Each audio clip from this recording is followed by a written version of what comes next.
ए भैया तो ए जन झुमका के भाव लगल तन से चल उठा के देता।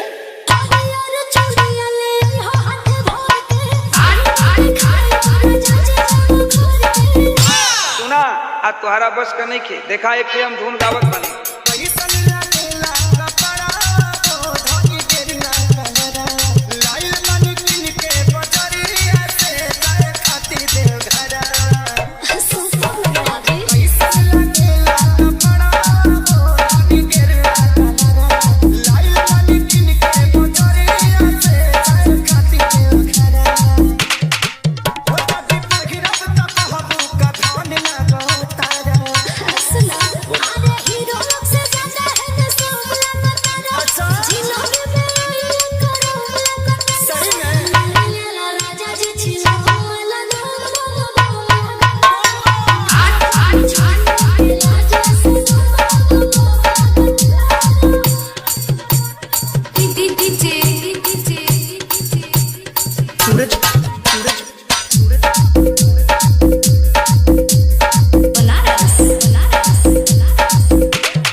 जल्दी से बोल रहा बताओ तानी जी। अरे हरियर चूड़िया ले हो हाथ भर के खाए खाए पर जाजे जाओ खोर के भोलामा छाती फूला तो खत्म लागो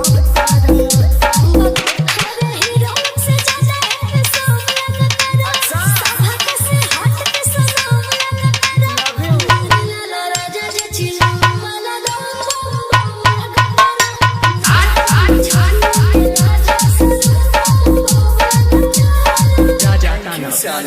अच्छे से जाइएगा।